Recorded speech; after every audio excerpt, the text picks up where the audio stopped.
Hello, everybody. Happy Tuesday. Welcome in. Thank you guys for joining us.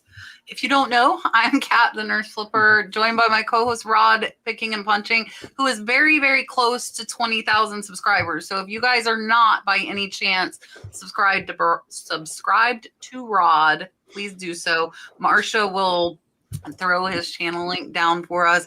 And below me is Justin Resells. He has been on with us before. And then Caddy Corner is Katherine Young, who has also been on with us before. So if you guys don't know them, Marshall will drop their channel links throughout the show. And I'm going to make them big, let them tell you about themselves and what they've got going on. So here is Justin. Hi, what am I saying? What's going on? Am I introducing myself? Is that what's going on? Yeah, all that stuff. Sorry, I wasn't paying attention already. Just started the podcast and already not paying attention. Sorry, I'm Justin Resells. I have a YouTube channel called Justin Resells, where I talk about eBay stuff. So that's me. Perfect. Here's Katherine. Hello, I am Katherine Young, and YouTube channel, same name, and I specialize in vintage reselling. My main selling platform is actually live YouTube vintage sales, so a little different. I've been doing eBaying for about a decade, but I really fell in love with the niche of the vintage community. You can see all this kitchen stuff behind me. And I have tried Whatnot. I have done Etsy. I have done Facebook Marketplace. I have an antique booth as well. But I'm just a little bit different because I really have a niche. So, and then coming up this week on Friday, I have a black and white vintage sale. So if you want to see what a YouTube live sale looks like and how it plays out, come check it out. Perfect. Hi from Canada. Shannon came over again. It was not me. I cannot take credit for this. This is Shannon. I don't know if she's in the chat. She's trying to teach me how to do it because I've never been a makeup person. So she has to come do it for me like I'm a child whenever I get it done. And Brooke did my hair. So yeah, I'm trying. Thank you. Thank you, Hyacinth. I appreciate you guys very, very much. All right. Get your questions in early. I also want to thank all of you too. I hit 110,000 subscribers today, which is absolutely amazing and super fun. Did we both click that again? Yep. Okay. We do that all the time. Me and Rod click at the same exact time. I highlighted it because the picky picker was in here at 10 o'clock this morning. That's like super early. So that's I had to put commitment, Kat. That's what you call commitment. That is like 100% commitment. You're committed to reselling and learning. Yes, they are here super early. All right, Cheryl. When buying products with cash at garage sales or swap meets where there are no receipts, how do you take the product price off of your taxes? And we'll give our disclaimer. None of us are accountants, so for a final answer, definitely check with an accountant, but that's a caveat. And I'm in the hot seat today, so I'm answering first. Is that right? You are. Correct. Yeah, so that's a great question. When buying stuff at garage sales, when there's no receipts, well, I just go and I force the home buyer or the homeowner who's holding the garage. I force them to go write me a receipt. I say, here, right now. I'm just kidding. I don't make them write me a receipt. Yeah, definitely not an accountant. I'm not a CPA, so this is not tax advice. But you just need to record the cost of goods. You need to record that somehow. Some people use a spreadsheet to record your cost of goods. And make sure that you're just tracking that over time so that you can use that to reduce your total taxable income. And I'll use this opportunity to shout out my own platform called Flipwise. It's an app that I built that automates all of the record keeping process for you. So that's what I do. I put all of my purchase prices into Flipwise, and it calculates all of my net return and ROI and all those good metrics and stuff and make sure that I'm ready for tax time later. So you don't have to use something like that. You can use a notebook. You can just write it down on a piece of paper if you want to, or put it in a spreadsheet, but I put it into Flipwise and that's what I do. Okay, that's super amazing. I'll have to say for me, garage sales aren't a good place for me to find what I'm looking for. Vintage tends to need to be more curated. So estate sales, auctions, antique stores, that makes more sense for me. So a garage sale, it's just not something I have to really worry about because the caliber of the items aren't really curated for my niche. So sorry, that's not a very helpful answer, but it's something to think about that different people with different niches source in different places. So as you guys know, I'm a garage sale machine. That's all I pretty much do, garage sales. I hit over 50 garage sales this past week. So I hit a ton. So I do a lot of, majority of my sourcing comes from, I mean, flea markets, other stuff too, but private picks. But I do work most of my stuff is cash business. So your cash coming in, coming out. So a couple of different ways. One is you can buy yourself a receipt book, get one of the small ones you can actually keep in the console of your car. That way you don't ever forget it. It's in your car. And then you can write down the address, write down what you bought if you wanted to. If you're doing in community sales season, you're going to hit up a lot of houses and you might buy stuff from a lot of places. So that could, over time, that could take up a lot of time and stuff like that. So if you're doing the cash in, cash out business, you know, the money out, money coming in, that's one of the different accounting methods that you can use, but I'll talk to an accountant about that. Also, though, too, if you go to an ATM, you take money out of your bank. There's your receipt for cash you're taking out and cash you're putting back in. So there's an electronic receipt for that. So that's a good way to keep track. So if you take it out the night before and then whatever you have left over, put it back in the bank. And then that's a good way for mentally to know how much money you spent that day. But there's a couple different ways. I would say just keep a general notes on that. I mean, you could be real detailed. You can be kind of loose on it. It just depends what works best for you. But like Kat said, the best thing is to talk to your accountant to see what best fits for you in your situation with your business. Yeah, so what mine did, I just pulled from the ATM and told him that was garage sale money and that was inventory money. The nice thing when you have a YouTube channel is I have video proof of all of my shopping and spending. If they really wanted to watch it, I could say, hey. So that's what I did with my accountant. And I have this special knack for spending every dollar in my pocket.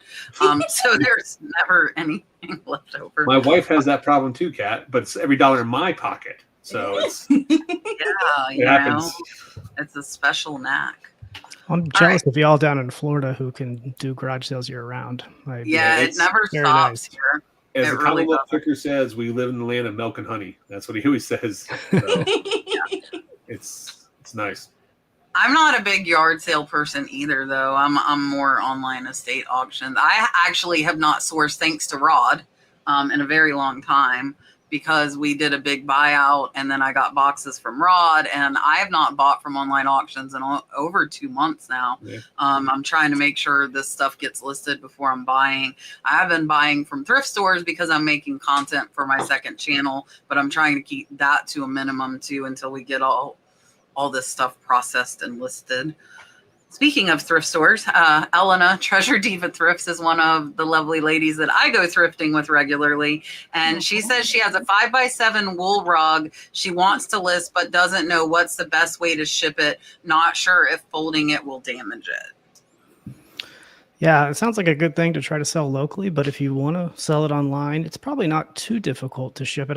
I would avoid folding it. I'm just thinking as a buyer myself, if I was buying a rug and I got it folded, I might not like that. So, and you can't really predict what your buyers care about. And so you kind of want to take best practices on everything. And, you know, rolling a rug like that, probably wrapping some plastic around it, plastic wrap around it, maybe like garbage bags around it as well. Something like that, heavy tape, just somehow. Oh, look at that. There's a puppy here with us. What's the puppy's name? You're distracting me. This is my daughter brought him in. I know. I was like, shh. This is Buddy. This is our new baby golden retriever. Wow. Hi, Buddy. So now we have 2 of them.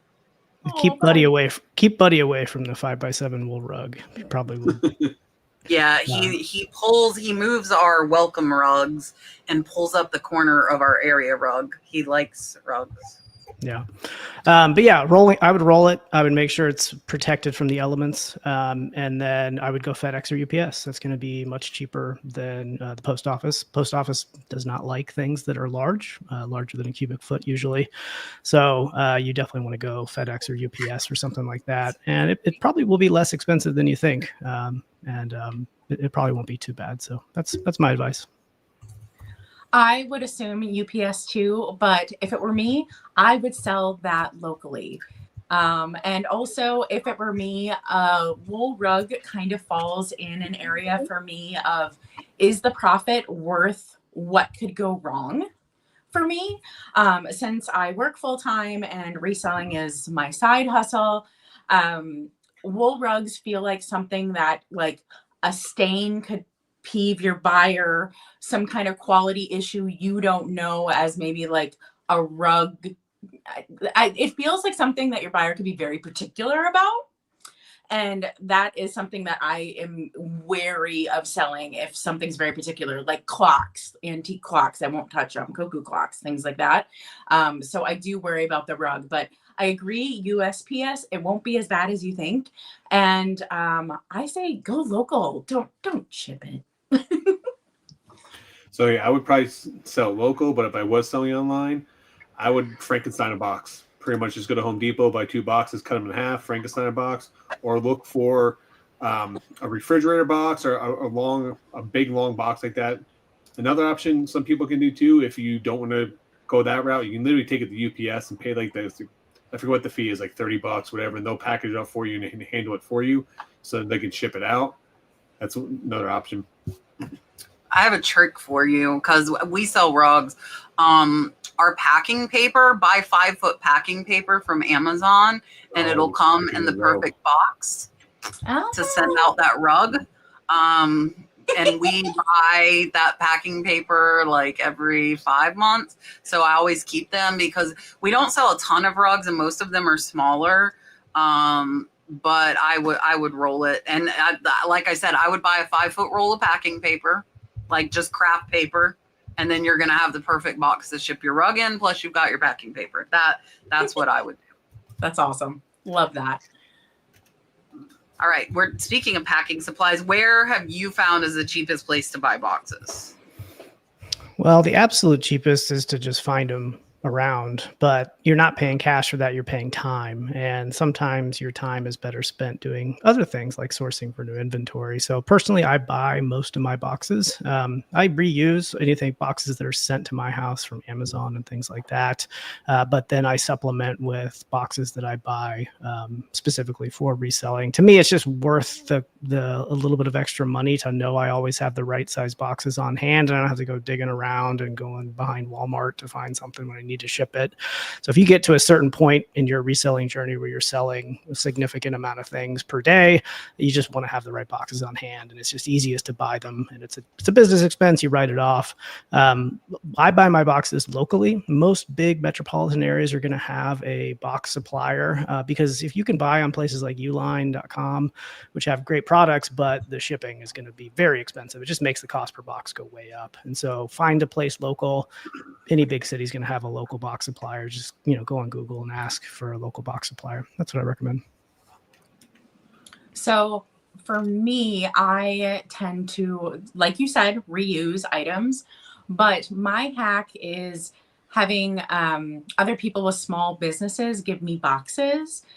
So I have an antique booth. So all the other antique dealers there happen to be collectors. They buy things a lot online, things like that. And I say, hey, the next time you get some boxes in, and they all just save them for me. And so when I come in for my shift, there's a pile of boxes. So I would assume that there are other small businesses that might have similar boxes coming in and they won't get on you, where like some of the big businesses have to crush their boxes, like it's their actual business code and they can't give out the boxes. But smaller businesses might be a great place to ask to see if you could use their boxes. Something to think about. So I've used many different places over the years. I used Supply Hut at one point in time, but now I call them Scam Hut because the last times I've ordered boxes from them, they shorted me 100 boxes, and they've been shorting people on bubble wrap for a while there and everything else. So I stopped using Scam Hut because of that, and now I actually found it's funny you got this question today because I literally ran out of boxes today and I had 60 packages to send out, and I found a company, ADH Dave recommended a company here in Florida that delivers boxes. And just like Justin said, it was a local company. So I literally placed an order this morning and they were delivered to my house by 2:00 in the afternoon. So absolutely amazing. It's called I'll give Dave ADH credit for this one, but it's called Bring Me Boxes. And they have locations all over I Florida. bet they won't deliver to me. You should try. They have multiple locations right outside Orlando and other places. But check it out, the website. If you spend over $100, it's free delivery, and they literally delivered the same day I placed my order. So could not Nice. beat that. Yeah, so for me, I get different ones from different sizes. I always use my eBay coupon, of course, to get free boxes. I use USPS priority boxes as much as I can because they are free, and we have a good stockpile of those on hand. So I definitely would do those. We've been shipping, like, the priority and the ground advantage have seen, like, gotten a little bit closer in price from what I've seen. So we've been doing a little more priority, because for me, if it's $1 difference and I pay $1 for a box, I'm going to use a free box and ship it to them priority. And I also, Amazon, Dalton says hello, everybody, and he gets mad if I delay in telling everybody. So hi, buddy. Hi, Dalton. So question for you though, Kat, like since Ground Advantage pretty much has taken over, I don't ship anything really that much priority mail anymore. We've been shipping a lot. The prices haven't been that much different. They were in the beginning. It seemed like they were a lot cheaper, but like here lately, they've been close. And if it's within a couple dollars and I can use a free box, like I'm going to do that. So you know?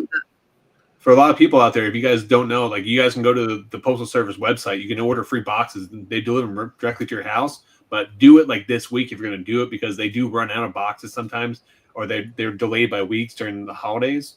But you get a lot of free boxes if you do ship stuff priority mail. Yeah, for sure. So I just kind of search. I mean, I buy mine like 200 at a time, so it's not like super frequent that we're getting them. But I'll have to check. What did you say it's called, Rod? Bring Me Boxes? Yeah, bringmeboxes.com. Oh, I found it. Yeah. Okay. But yeah, I'll have to see, but I bet they won't deliver to me. That's my thought out here in the middle of nowhere. All right. I saved this. Sonia joined earlier this afternoon because this Thursday is my membership eBay listing reviews. So now's a good time to join. And that's just for the $1.99 membership. And I've already posted for you guys to sign up. So if you are in the membership, it is up on the community feed to sign up for me to review your listings on Thursday. That is the second Thursday of every month. And it is this Thursday. And we have live sourcing. I might have to change it to Sunday because there's a rodeo Saturday. So we just found out like a mile from my house are these cute little rodeos, and Dalton like absolutely loved it. And I put it in my phone, and the next one is this Saturday, which I'm probably going to be in pain because I'm getting 5 more hours done on my sleeve and I'm doing my hand. So I'm going to be hurting. I don't know. I don't know. So I might change it to Sunday for you guys instead of Saturday. Just a side note. And now I get to play my favorite, the turtle. Here you go.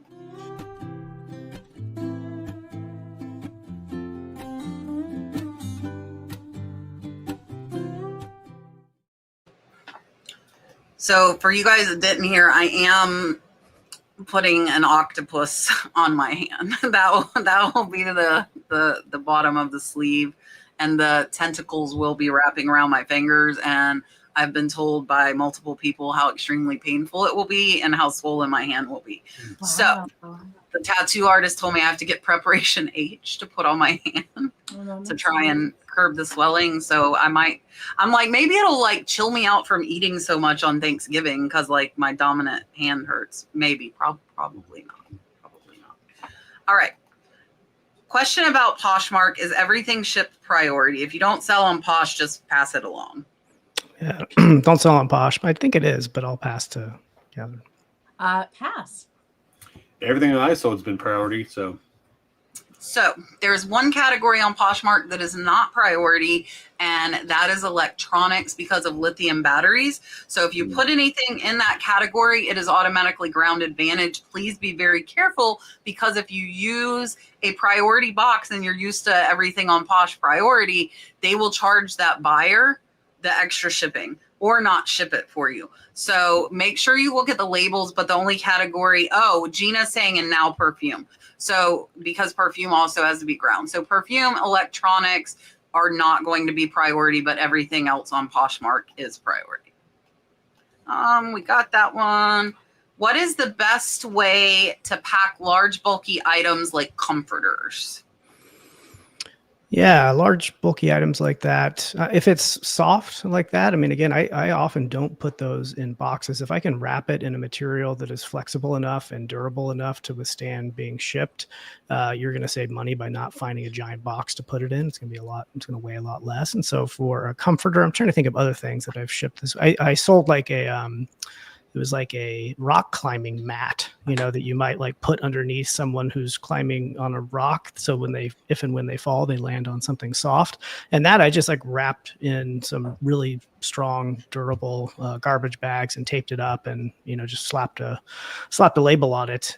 So something like a comforter, you can probably do the same thing. If it's really high end comforter, you might want to splurge and get a box instead. Really kind of depends on the value, I would say, but something like that, if you don't necessarily have to put in the box, you might not want to. And just kind of think about how you receive stuff like that in the mail too. There's a lot of stuff that we get sent to our house that doesn't end up being in a box either. And so that's the way I would probably do it with the comforter, unless it was a really expensive one. I sell think the TV show Roseanne, like the granny Afghans that go on the back of the couch. The granny squares. Yeah. So they're big and bulky like a comforter, but they don't like squish down quite like a comforter. But those suckers are heavy because the yarn from back then is kind of, well, it's not like yarn today. So I actually use very, very large bags for that. And I double bag these. I also put it in a garbage bag before I even bag it. I'm not gonna lie, I worry about it the whole way while it gets there, but everything's been fine. I get my bags from UPacknShip, UPAKNSHIP.com. So that's where I get a really nice big bag that's cute. So that's how I do that. Yeah, so when I've sold them in the past, I put them in giant bags if possible. I will throw them in a box, bag them, and then throw them in a box. I just do that just for the fact that they don't get, people leave them outside and I don't want them to get damaged or wet or anything like that. But when I do put comforters in a box, I squish that thing down as far as possible, get all the air out there to try to condense that box and make it as small as possible. But I don't sell a lot of comforters, so I've only sold a handful in the past 20 years. Yeah, so we sell a lot, and I'm going to mimic Justin's answer. It really depends on the price point, because I have Ralph Lauren comforters that are $200, $300, $400. Those are going in a box. They will go in a bag first to protect them from moisture. Now, if they're $50 or less, like a lot of we do the Afghans as well quite a bit. Those I will send them. I'm not like Catherine. I don't have to have a pretty bag. I would send them in black trash bags. I double in black contractor trash bags. I will double fold. So they're almost 4, because I put it in, twirl it, wrap it around itself, and then I do that again. Because I want to make sure I have enough, that it's not going to rip easily. And then I just slap a label on the trash bag, and we have shipped a lot like that. But anything over $50, I'm going to put in a box. Just for the simple fact that I don't want to have to refund it if it got ripped or torn or, something like that. Yeah, with the garbage bags, you also want to make sure it's unscented garbage bags too. And contractor, because they're thick mill. You don't want to get cheap. I'm not talking about cheap garbage bags like yard bags. I'm talking about thick, heavy duty contractor, you're not going to rip it bags. Yep. And we do push the air out. I did get the vacuum bags, but most of my comforters will not fit in the XL vacuum bags. I got a bunch and then they wouldn't fit. But most of the Afghans will fit in those, and you can suck the air out and then throw them in a poly bag. And most of those vacuum seal storage bags are pretty thick too, which is nice. So it's a layer of protection. Kate sent me $5 for my preparation H for my hand. Probably going to need a lot of it. So since I've been getting the sleeve, I've never in my life until this used a whole bottle of lotion. And now with my sleeve, I go through so much lotion that I'm actually using a whole, I'm used to tossing it because it gets old. Not anymore. So what are we going to do? Eeny, meeny, miny. I'm going to do the whale. Where'd he go? I can't even find, I have so many super chats now. I can't find the one I want. Here you go.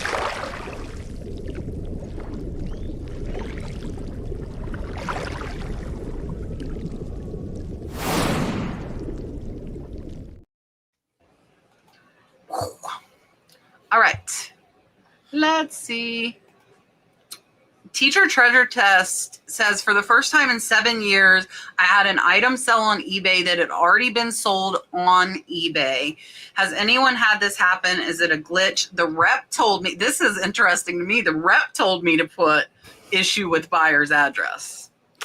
Yeah, that's a bold statement by that rep. That seems like not the right way to do it, because there's a couple there's a couple cancellation reasons that you can use that don't give you kind of a negative ding on your account. One of them is an issue with the buyer's address, or the buyer asked to cancel. If you're having to cancel something because you are out of stock or you can't find it, or in this case, you already sold it, eBay really doesn't like that, and it will cause, if you do that too much, they'll eventually kick you off the platform. It's interesting, to hear. I've heard of this glitch happening. It's never happened to me personally. I think it could be something with eBay. I mean, eBay is known to have glitches from time to time. It could be something with just maybe you accidentally ended and sold similar in a way that didn't remove the existing one. Maybe you sold similar without ending it first. There's a couple ways that you can accidentally do it as a seller. And so what is the question though? Is there a question here? Is it a glitch? She was just wanting to know if you've had it happen to yourself. Yeah, never happened to me personally, but it's surprising that the eBay rep would say to put issue with a buyer address. That sounds like it's against eBay policy. Yeah. Technically you'd have to cancel that if you're being completely honest and truthful with eBay, you would want to cancel that as out of stock because you don't have it in stock. So never happened to me, so I don't have advice besides it just doesn't feel like a good idea with the smarmy lie about the address. Just kind of feels like a way to get in trouble. So last year I had a PS4 game, Red Dead Redemption, that kept selling 3 or 4 times last year, and I did not have it in stock. I sold it, and it was a glitch on eBay, and it just kept reappearing. I went through. I even tried to delete it from my sold comps. I tried to delete it from my store, and it just kept popping up every couple months. And I contacted eBay. They said they don't know what's going on. They just, it happens sometimes. So I didn't get much help from them. Unfortunately, I had to go contact the buyer each time. I just explained the situation. Just be honest with them. Hey, there's a glitch in eBay, and this item was already sold. I apologize. I don't have this item in stock, but if you like, I can give you a discount on another item, or if there's something else you want to swap out, even if it's a little bit more money, I'll do that for you. If not, I can just cancel it. And the buyer said, no, just cancel it. And then every time I just hit buyer, requested to cancel thing, because if eBay would ever challenge it, I have a conversation where the buyer says to cancel the item. That's one workaround around it. Another thing to do too is you can literally just tell the buyer, hey, I'm sorry, it was a glitch in the problem. I'm going to issue you a refund. Don't cancel it. You can issue them a refund. Say, hey, I'm still going to send you a gift just to make up for the situation, and mail them a sticker or something else in the mail. That way you still have the tracking item being sent out, no dings on your account. Buyer's happy. They're getting their money and a free little gift. So there's a bunch of workarounds around there, not to ding your account, but yeah, it happened to me 3 or 4 times with the same listing last year. Yeah, it's happened to me as well. I always try and find the item from another seller, and I'll drop ship it before I cancel or do anything. And a lot of times I can find it cheaper than what I sold it for, and I actually still end up making a little bit of money off of it. So I always do that first, whether it's from a glitch or it's from us having sold it somewhere else or something like that. Obviously the rep knows if you put it, and I feel like they know that glitch does exist. If you sell a lot, you could be honest, but I would probably drop ship first if I could find it. And if not, I always offer them something else in my store. Like Rod said, I'll say, if there's anything else you want, I'll give them like an extra 20%. So if they spent $50, I'll give them 60 and say, is there anything else I have that I can ship you instead? If not, if you prefer I cancel, and just like Rod said, then I have them saying, no, I'd rather you cancel and refund, and then I do it for buyer requested to cancel. Oh, Miss Wendy says, if I'm selling an item on eBay that can also be purchased on Amazon, should I take into consideration that price too, or just use comps on eBay? That is my only platform.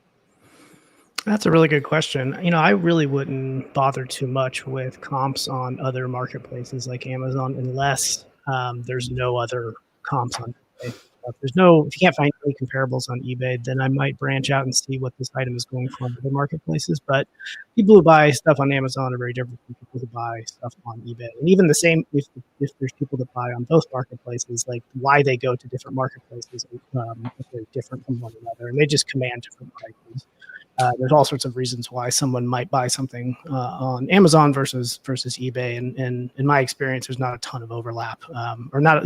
There's certainly a Venn diagram where the price is somewhere in between the two and about the same. But I just wouldn't worry about comping prices on other marketplaces unless you can't find a price on eBay. I would say the exact same thing. I would say that it's a different customer base. So don't worry about it so much. As a vintage seller, things that are listed on Etsy, the same item goes for like half on eBay. So if I were to list something on eBay, I would still comp via eBay. I'm not going to list my item on eBay at an Etsy price. It's never going to sell. So think about your customer base and where they are at. So usually when I have thoughts like this, you always try to reverse engineer the question, So think of it from a buyer's point of view. What are you going to do? I mean, are you going to look? Buyers are creatures of habits. Most of the time, buyers go to the same place to buy the items all the time. There's people, believe it or not, that just shop on Mercari only. There's people that shop on Etsy and Etsy only. eBay has over 130 million users. When people go to eBay is a one-stop shop. eBay is a place you can buy anything in the entire world. So when a lot of people go to eBay, they're just going to stay on eBay. There's a lot of people that sell on Amazon that source off eBay. So you're going to have two different price markets for the same exact items. But if you're going to be listing an item on that platform, you want to look at comps on that platform because that's where your eyes are going to be at. And that buyer can actually go and click on comps to see what items are selling for on that platform.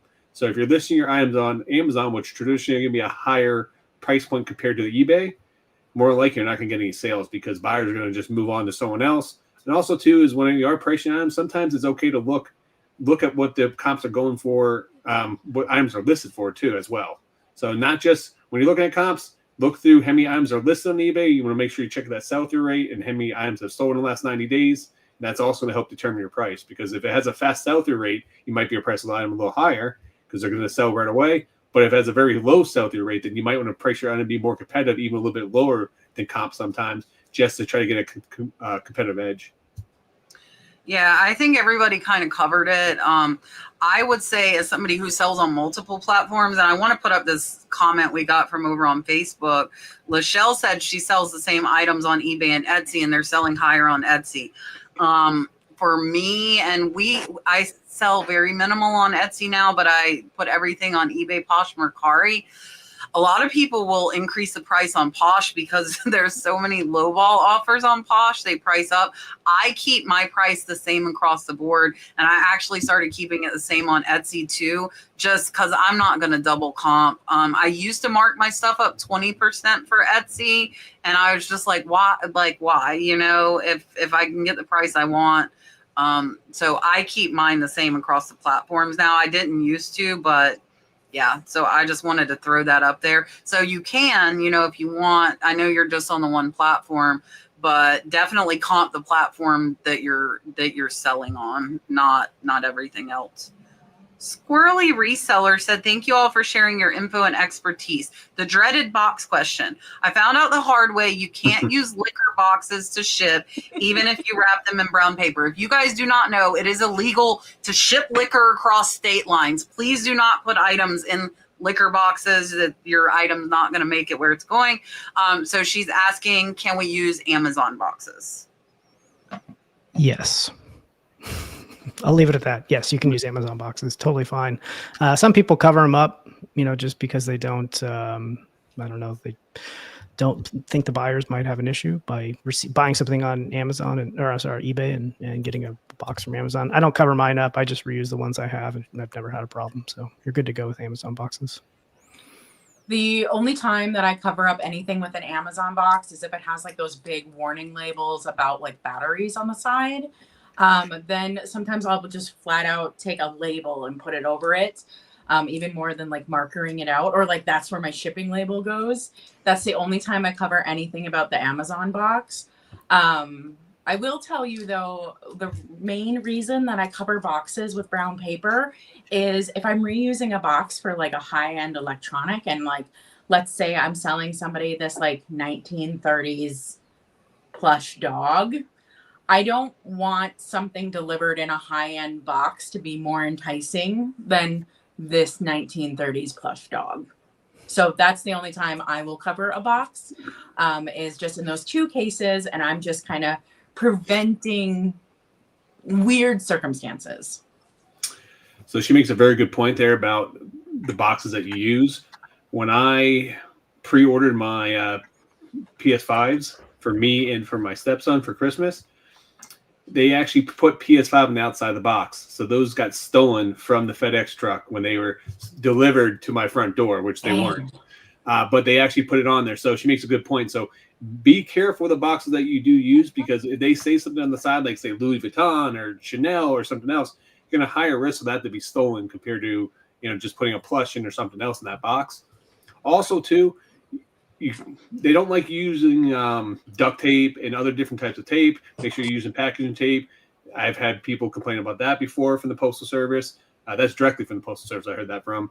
Also, be careful shipping in don't ship in like diaper boxes or other things like that, because people do get upset about that. I know people personally that have gotten negative feedback for shipping in a diaper box and other things, even though it's just a regular empty box. But the content on the outside of the box could be a turnoff, because it is a presentation. It's a perception that when you're shipping something, that's the first thing they see, and it could be a turnoff for your buyer. So just be careful with that. Yeah, so I use the Amazon box, the same thing as Catherine. I cover up if it says lithium battery. Yeah. I also, at the beginning when I first started reselling again, I felt bad. I use the eBay boxes to send everywhere. Etsy, Mercari, Poshmark, I don't care. I'm sending them an eBay box with eBay tape, and I just don't worry about it. It's whatever. So, yeah, so no problem with that. And I'm going to give you a super chat. Thank you so much.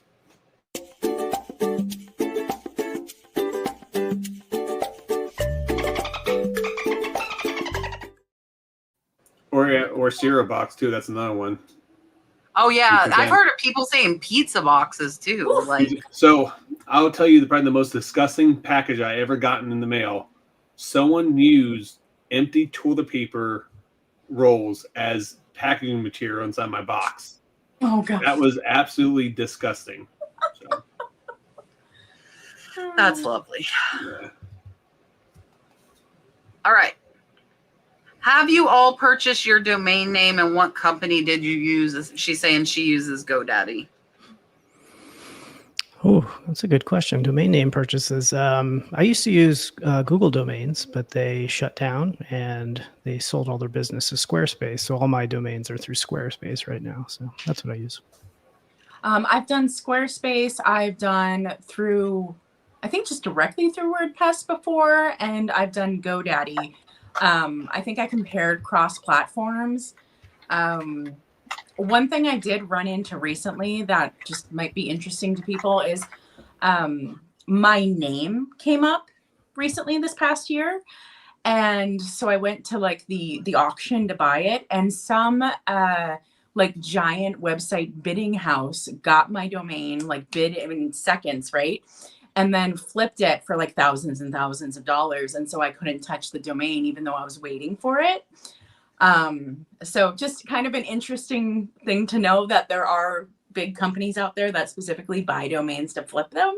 So kind of like a domain reseller.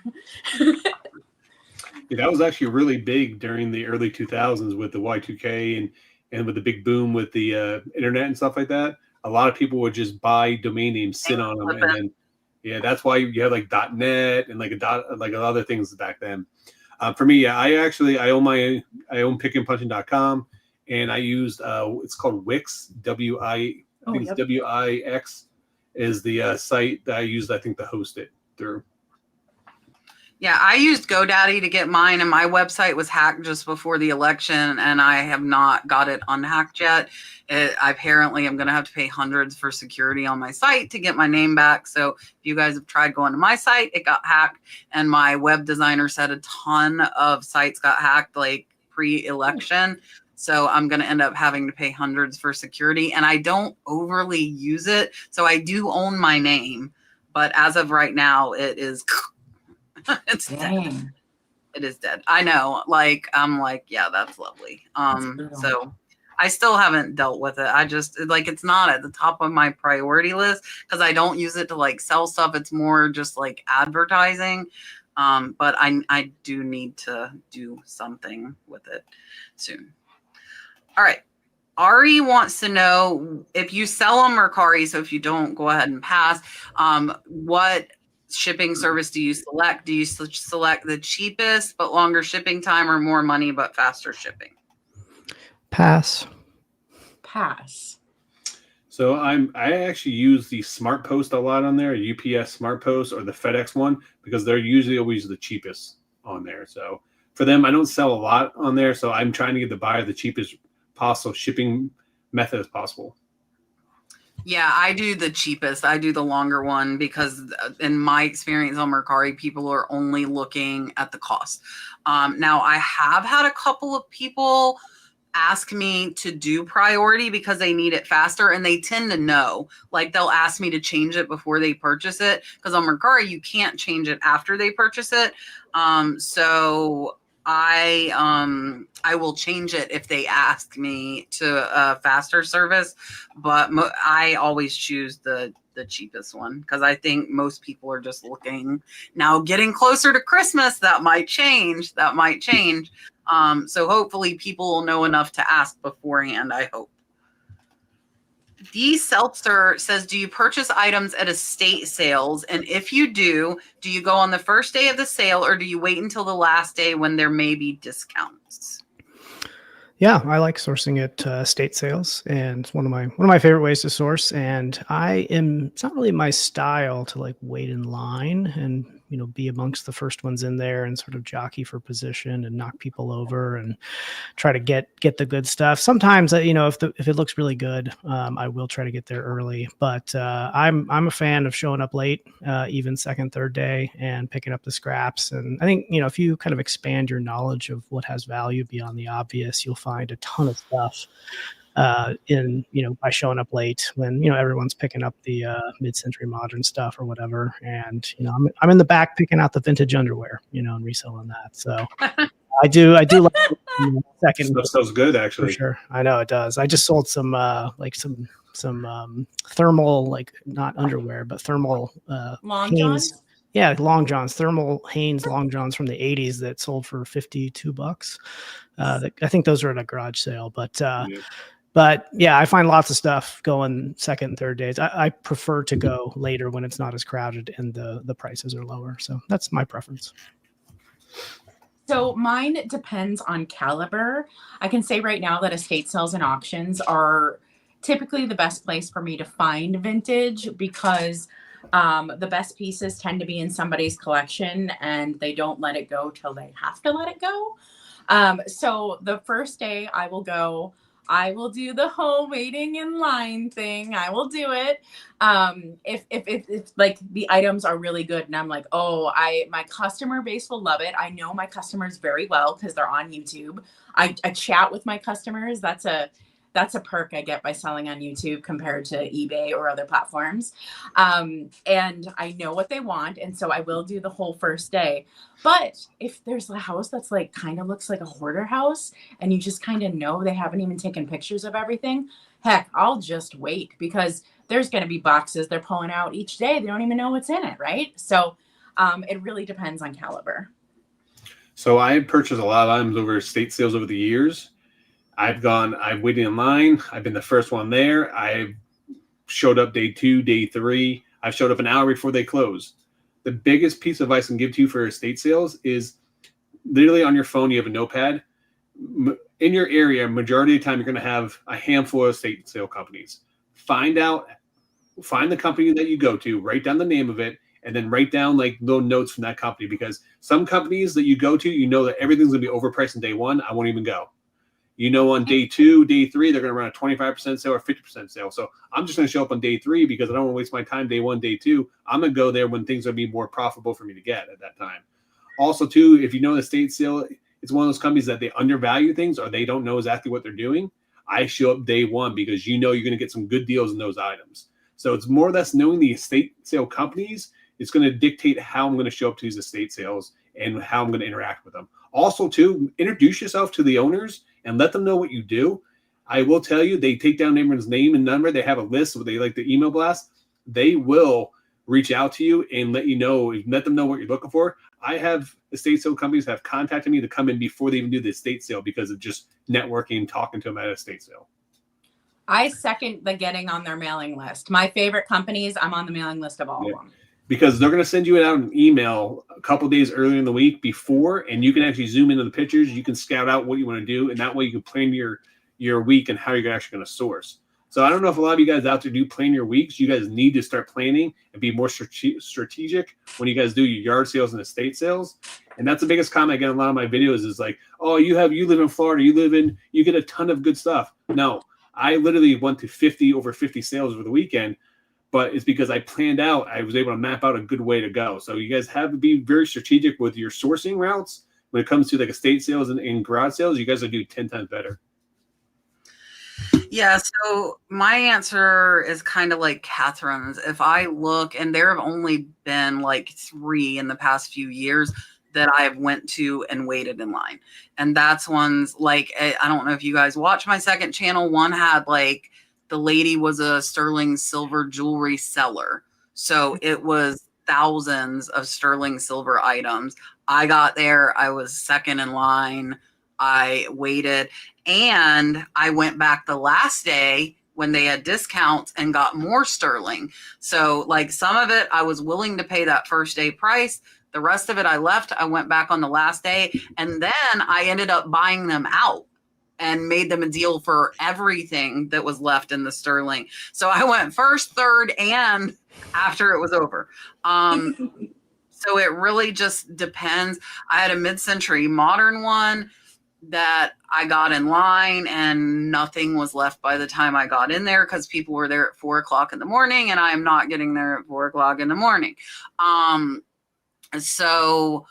And they told me, and I didn't find out about that one until the second day, but the first day they said there were over 150 people in line. So when they, like these companies, if they're good at what they do, their advertising, they're going to reach those collectors and there's going to be competition.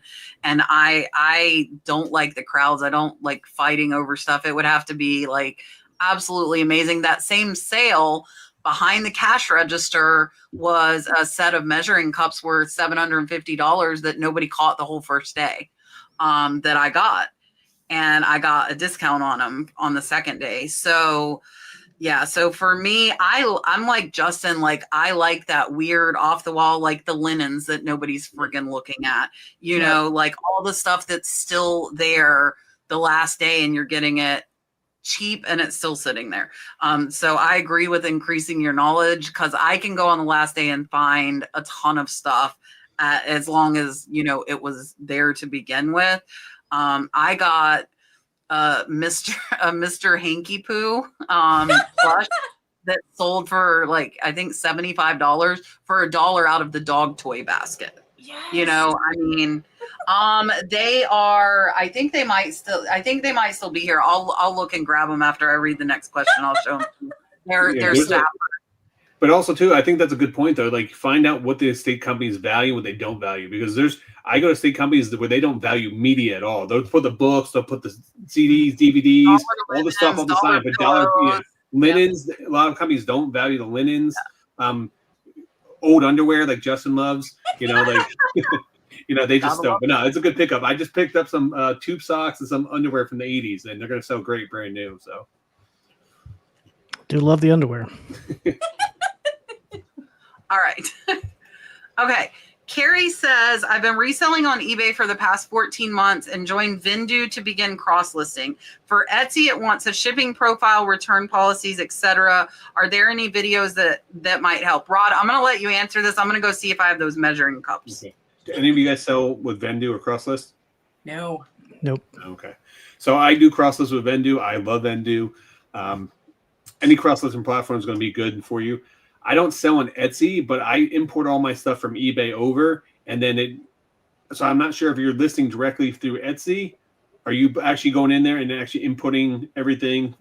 Actually, let me rephrase that. Are you inputting everything from eBay into your cross-listing and then cross-listing to Etsy, or are you actually listing everything in Vendoo and doing it? There's going to be different ones. But I would just reach out to the customer service. They're always on point with stuff. They'll be able to help you and point you in the right direction. Unfortunately, I don't sell on Etsy, so I can't help you with that. But if you do have any questions on like Poshmark, Mercari, and I would highly recommend trying the Whatnot Static Marketplace. I sell more stuff on the Whatnot Static Marketplace than I do on Poshmark and Mercari combined. So it's a great way, and Vendoo allows you to cross-list directly to Whatnot. Here are my measuring cups. Oh, stop. Aren't they so cute? Vintage cats. Are you kidding me? Look at how cute they are. I love them. And they were behind the register, and I think nobody was friggin' looking. Like, because the first day was all mid-century modern anthropomorphic. Like, it was absolutely insane. The most insane sale I've ever seen. And I went in and like nothing was left. And then I was checking out and I saw these and I was like, oh, somebody missed stuff. So that was like, I got that and like some linens. That was all I ended up getting. But yeah, so that is them. And they have historically sold for over 700 on WorthPoint. But it'll take the right buyer. It'll take the right buyer to find them. All right. Lucas wants to know, do you put fragile stickers on your outgoing packages? And can you please go over which ones you can use? I'm assuming he means like if there are certain fragile stickers you can and can't use. Yeah, I don't put any fragile stickers on outgoing packages. I have some, but I don't know. I'm always nervous that it's just like a sign for people to treat them more poorly, treat the boxes more poorly. So I just sort of pack well and cross my fingers. I don't use any fragile stickers.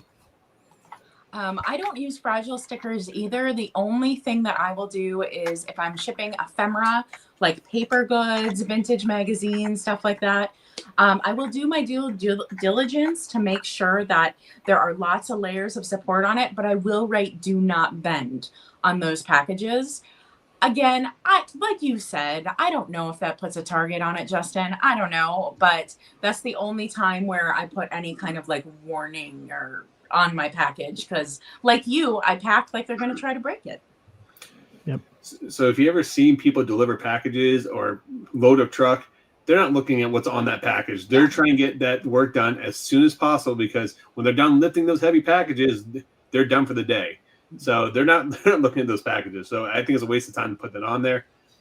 I used to get bobbleheads produced over in China, and they do something what they call a drop test. So when I package up my items, I use that theory. They literally take, when they make brand new product, they put it in a box and they hold it up. They drop it 1 foot, they drop it 2 feet, drop it 3 feet, and if it doesn't break, then they pass the drop test. So think of it that way when you're packing up fragile items. If that box dropped 3 foot and hit the ground, you need to pack it up perfectly so it doesn't break inside. So as long as you get past the drop test like that, you're gonna be good to go, and you don't have to worry about putting a fragile sticker on your package. Yeah, so I agree. I feel like it's putting a kick me sticker on it and asking the person who's pissed off at their job that day to just give it an extra fling. So I do not. I will if buyers ask me to, and I will tell them my opinion on it as well. And I will say, here is how I feel about putting them. If you would still like me to put them, I will be happy to write fragile all over your box. But, yeah, I'm telling you. Yeah. Yep. Yeah, I agree with that. All right. Indigo Blue said, I saw Nurse Flipper and picking and punching on the district platform. Could you tell us about your business there and how we can sell there too? So if you, Catherine and Justin, if you guys sell on district, definitely feel free to share. If not, feel free to pass it along. So I do sell in district.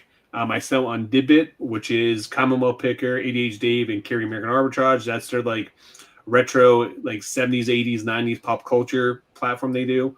And then I also sell in Commons, Shop Commons, which is like a wholesale to just blow up merchandise or to literally put out merchandise where other resellers can buy it and make them some profit. So when I buy so I use that when I buy like big lots of items.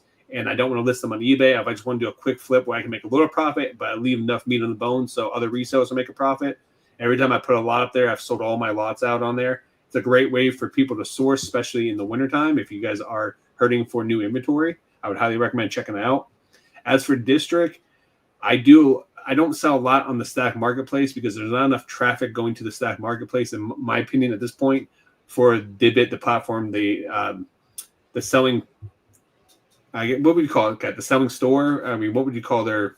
Because district's like a mall, and then Dibbit would be like a store at the mall. You know, that's the best way to Yeah, I mean, that's the best way to kind of explain it.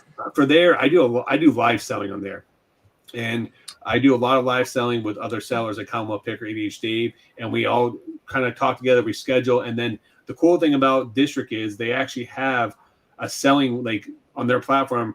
If you guys aren't familiar with it, it's Discord meeting Whatnot meeting eBay. That's pretty much what District is. So they do have a little Discord there where we can talk with other sellers that are interested in live selling. So when we all pick a date, like, hey, we're going to schedule a show on this day, I'll schedule a show and then people schedule in front or behind me. That way we can start rating each other. So we work as a group together to help boost sales and to help, advertise it and to help get people there. And it's done well for me. I mean, I've sold, I think, a couple weeks ago, I sold a couple $100 in like t-shirts. I've done like pop culture items. I've done a lot in there. So I like it a lot. It's an alternative to Whatnot.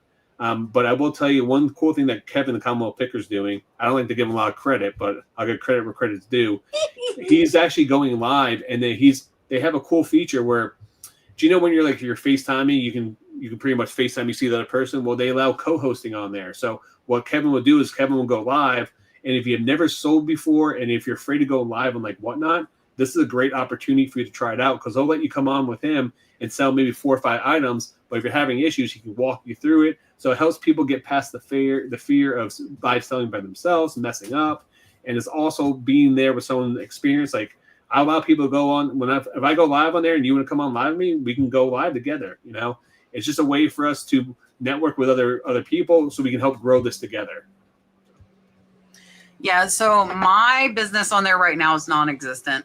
I should be able I'm trying to get caught up on my drafts. I had over 300 in my draft bank. I've got it down to 150. So as soon as I get that down, probably below 50, I will start live selling again. I have stuff organized. I have stuff ready to go. I did list some stuff on Commons.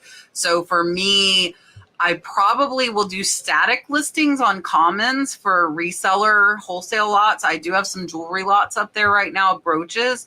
And then on knickknacks, we will probably do live selling. I don't know whether I will do listed items or if I will do like Shop the Shed that I used to do on Whatnot, where we just go around and if somebody's interested in something, we kind of add it on the fly. But I have to use my iPhone for that. And I only have one and my employee uses it from 8 to 3. So I would have to do it later in the evening. But we do, and I say this every week, but we do intend very, very soon to get back into live selling as well as listing lots on Commons. So we're going to do jewelry and I might start sourcing just for Commons lots because I get dollar clothes. So I might do like golf polos. I might do jeans, stuff that I can find decent stuff for $1 and then sell it to you guys for like 3 or 4, which is still cheaper than most Goodwills. That would be kind of my goal with that. So we should be doing that soon, but, and you would want to look and see which of the individual districts your items fit well in. Like Knickknacks is mostly vintage and antique. And then Rod told you about the other ones. Kevin has a few. I know Aaron started one that's like an antique sale one, like an estate sale one. Aaron, if you're in the chat, put the link. I know she was in here earlier. So she has one as well. So find where you fit in. And the nice thing is that you can, list different things. Like we'll list the wholesale lots over on Commons, but then I'll do my antique and vintage over on Knickknacks. And it's a lot more personalized. Like Catherine was saying, the YouTube sales, kind of the same thing with live selling. You're chatting to your people, and then when you're sourcing, what people like. I just have one comment on that. It is big in the vintage community. Absolutely. And I've had so many people be like, why aren't you on Virtual Antique Marketplace? Why aren't you on Knickknacks? Like so many people thought I would be like one of the founding ones in a lot of these because of my online selling presence. But for me, I've found even going over to Whatnot or doing other things, I'm basically selling to my same audience. It doesn't super change. They kind of follow me. And what I found is if I go to a different platform, all of a sudden the audience kind of looks at my items, looks at what else is there, and I'm not getting the same prices. So just think about that. Think about different venues and avenues. And for me, it was really like, so I'm going to double list this price, or I'm going to double list this item. I'm going to put it over here. Plus I'm going to sell it on a live sale. And I know I'm going to sell it on a live sale for higher. So for me, it was really like looking at my personal capacity and deciding what worked well for me. So just keep that in mind. I am definitely one person's, like, people have called me out in lives like, why aren't you on that? And I'm just like, it actually doesn't make sense for my business. So just think about that when you think about cross posting and different things. And this is part-time for you too, right? Yes. Yep. Yeah. So like if you're part-time, you can't be everywhere. Like I'm full-time plus I have employees. So you guys have to keep that in mind when you see everything I do. I have help. I have one full-time employee that does all my listing and shipping on eBay. I price everything. Oh yeah. They're saying Jocelyn also has mainly made for handmade items on District as well. So if you do crafts and stuff, that's a good thing. But you guys, Catherine brought up a really good point. You have to know where your time is limited. So like for me, what I might do, because Shannon has been kind of organizing and resetting up things for us here, I might put Shannon in charge of Commons lots and have her put them together and have her video them. And again, I can only do so much. I'm, recording and editing videos for 2 channels, answering the comments. I'm pricing all of the items that are going up on eBay. And that alone takes a lot of time. When I've got somebody full-time listing, I have to full-time price in order to keep up with her, which is how I got 300 drafts behind. So just keep in mind, don't take on too much, because then something is going to start to suffer. I would say, add to what Kat just said there, one of the cool things about Commons is yes, on eBay you take as many photos as possible. With Commons, you have to upload a video, so every single listing. So if you have a big bulk lot of stuff like that, I'm literally just taking a 60-second video and boom, I'm done listing. So I can get big bulk lots up there real fast. But I got a question for you, Catherine. You said that you're doing all your online auctions on YouTube when you're selling all your stuff. How long does it actually take you to send out invoices, track people down with that? Why don't you talk a little bit more of that? Because, I know you said that it's better for you to keep your audience there, but now you're doing, with the advantage of doing like Whatnot District, you can use their payment processing system. You get the shipping label there. You're doing all that. So since you're taking all that on, why don't you talk a little bit more about that and how that works out for you? Yeah, the really cool thing about eBay, Whatnot, a lot of those platforms, unlike YouTube, is that back end piece is taken care of for you. If my customer doesn't email me their information that I request, I literally have to snoop around and see if I can find them. Like there is an honor system and a trust system on YouTube that none of these other platforms have, and it is a real hurdle. And I know a lot of people won't do YouTube specifically for that. Now, say if I do a sale that is 40 vintage items, it will take me most of my weekend to get that all packaged and invoiced. And we're talking 8-hour days, both weekends. And that's kind of why it's like I have my 40-hour week job. Then I do a sale Friday night. I'm packaging and invoicing for 2 days, and then I go back to my job. So I kind of have to think about capacity for that. Smaller sales, if I keep it under like 15 items, we're only looking at like 8 hours of packaging, invoicing. The invoicing is much quicker than the packaging for vintage, because like I'm selling things that are from the 1800s. Like that has to be packed, like you said, like it's going to be kicked, like it's going to be dropped. I had to laugh. I love my postal people, by the way. I'm not like trying to shame them at all. I love them. They're so kind to me. But I had to laugh. I had a pickup and they came and they literally like took my box, dropped it, used it to hold the door open. And I was like, there's a vase from 1870 in there. And it's fine. It made it there, but it is what it is. But yes, there is a big time back end with doing a big, large live sale. Yeah, I used to run so another way people used to do stack sales is on Instagram or Facebook. They do what they call as a claim sale. So they take a photo, they post it up, the first person that comments claim gets it, and then I had to invoice every single person on Instagram, and then I'd track people down, and then people would buy it, and then they're like, oh, I get paid next Friday, I'll pay you then, and then so there is a trade-off to that. You find yourself tracking, but then you get your regulars out there every single time. But the good thing is when you do it yourself, you have a monopoly in that market. You put stuff up and you can get a higher dollar than what you would because you're not paying those fees. So there is pros and cons to it, but I was just curious. Thank you. Yeah, when I did it, it took forever.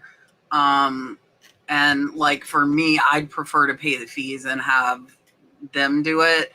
But all of my audience might not come over is kind of the downside to that. I haven't done a live YouTube sale though in probably 2.5 years, but I would say every sale I had 1 or 2 that did not pay. And like LaDonna said, if you don't pay, your name does get around. I know I was in an Instagram chat. I don't know if Katherine, if you're in it, that like the live sellers are in. So like if somebody didn't contact you, you can post in there and people will give you their email to reach out. It's for me with what I do, it was just way too much time on the back end. All right. Mark is here at 9:11 on the dot. I looked at the time and had to laugh. And he didn't put his late fee. He's slacking. I don't know what's going on.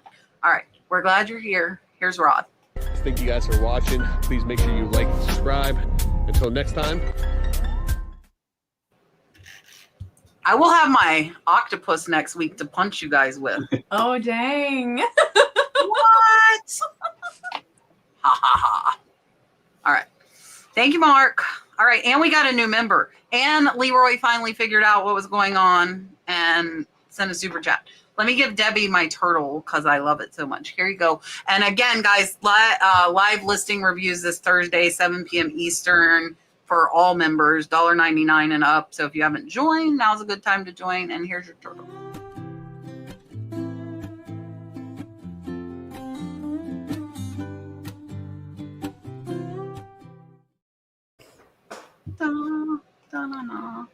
All right. Leroy wants to know, Rod, what is your favorite tool for reselling? So it's changed over the years, but I would say right now it's going to be Vendoo because they have the auto delister and I'm able to cross list items to Whatnot, which works out extremely well for me because I do run weekly live auctions and Whatnot. And now all my items I cross list, I can quickly move those over from the regular marketplace to add them to my shows and do other things. So it's a game changer. It's probably the biggest mistake eBay's ever made, I would tell you, because eBay could have crushed Whatnot years ago. I was literally on the eBay. Sell on there. Like I applied years ago. We literally applied 2 years ago, or a year ago, or 2 years ago. It's 2, I think. Yeah, to sell on live on eBay, and eBay has not rolled it out. And could you guys just imagine if you had your eBay store, which you have 1,000 items in your store, and you guys can go live and just click one button and move those items you already have listed in your store to a live auction? Is a game changer. They would have crushed Whatnot, and they messed up. They gave away too much market share on there, and I don't think eBay is ever going to roll out the live selling the way that like Whatnot and other platforms have. So unfortunately, but We should give Leroy Kevin. Here you go. We haven't shown Kevin all night. So if you take a shot for Kevin, take a shot. Here you go.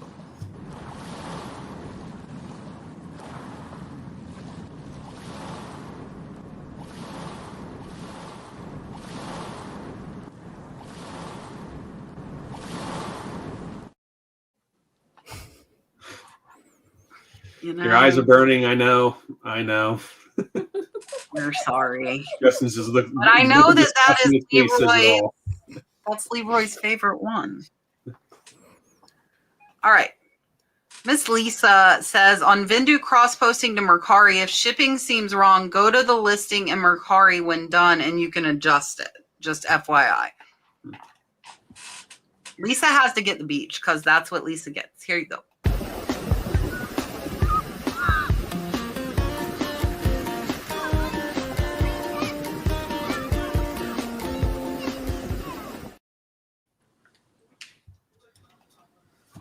It's a different cat. It is a different Okay, cat. next super chat will be the cat super chat. If anybody wants to send a super chat, I'll play the cat. All right. Making Profit says, do you think it's wise to put your item on an automatic 10%? I don't know if you mean like just lower the price by 10%, and enticing the buyer to buy it instead of promoting it at 10% for eBay to move your item up. I think they're asking about putting on a 10% discount instead of promoting instead. Okay. Okay. Yeah, that's a good question. I think there's a lot of options to entice the buyer with a lower price on eBay, or to get your item to sell faster. I would, personally, I use promoted listings almost exclusively. I don't really use promotions very often. I don't use best offers all that often. I do send best offers out, but I don't use coupons very often or things like that. I don't even remember what it's technically called on eBay. Is it coupons or is it? Is it coupons? Okay. I don't use them very often, but I would say this is a good opportunity for you to experiment and see how it works for you. Trying these different elements and these different tools on eBay to see how buyers react to them. And for example, you could actually, use both of those things. You could promote at a lower percentage and also give out, coupons on that, and still maybe stay within a range that you're willing to give a discount on. Personally, I promote everything at 2% just as a default. I find a lot of success for that. It works for what I sell in particular, may not work for what you sell in particular. So again, I would encourage you to experiment with this type of thing. Try coupons, try promotions, try both, try all sorts of things and see what works best for you. I have a little bit of an inverse answer for that. So eBay I use for sourcing. So I look at those discounts that sellers have up. And 10% is not a great incentive for me. I'm just going to be completely honest. So I love what you said, Justin, about like, see what works for you, because in different categories, different buyers behave differently, right?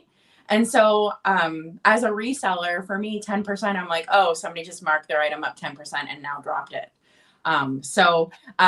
Look at your demographic and see how they respond. Give it a try. So yeah, I think you guys both made a good point that, what works for one may not work for another based on what you're selling. If you're selling mall brand clothing on there, you're going to have to promote higher or run discounts higher because you're going to have it's very saturated. You're going to have a lot of competition and you're going to have a slow sell-through rate. So certain things like that. So what I always tell people is you really have to adapt and change. You got to keep trying things out. I would run sales. I would run promoting. I would run promoting and the sale on top of each other. I would send out coupons and see what works best for the items that you are selling. Because, what Justin's selling, what I'm selling, Kat, whatever else on this panel is selling is going to be completely different. It's going to have a different outcome based on how we run our business and what our clientele likes, or the people that do come and buy from us. So, and each category is going to be different. It's some categories are going to work better than others. Some, if you're selling sports cards, dollar sports cards, they want people to buy in bulk. So you're going to get a lot of people are going to buy repeat buyers, where other categories, you're going to have just one-off sales. So it's going to really come down to the items you're selling. So I would highly recommend try stuff out. And the only advice I can give to you is if you are going to be messing with promoted listings, just don't make a real dramatic drop up or down, because I've seen that destroy stores from time to time, especially like if people go from 10%, and then they drop it down to 2%, and then so I would do a gradual up or gradual down. Just this way you can see what your results are, and don't just do it for a week. Do it for like a month, or do it for something else, and see how your results play out. So I'm going to switch this up and say, for me, it would matter what you're buying it for. I do both because I buy low. And I can afford to. I get more visibility and I entice people with the discount. I send the 10% off if it's under 3 months, and then I bump up to 30 because I want it gone. But I agree with Katherine, as a buyer, 10% is not going to make me buy. But 30%, I'm gonna consider that. And then once it's over a year, I send out 50% because I want it gone. So I would take your cost of goods into account, and if you can afford, then I would do both. That's just my opinion.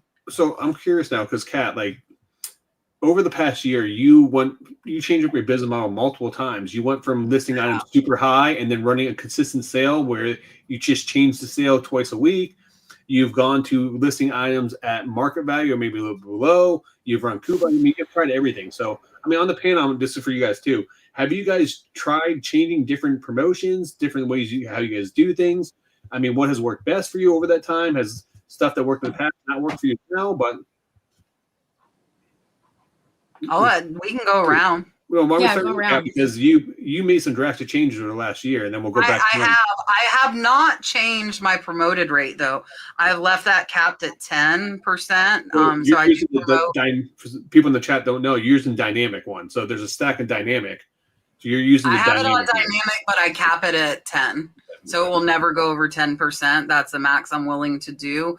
I stopped doing sales because they really weren't sales. I was marking up to mark it down, and I get frustrated with that. The antique mall finally said, I'm doing what I hate other people doing to me. I'm going to stop it after years of doing it. So I stopped doing that.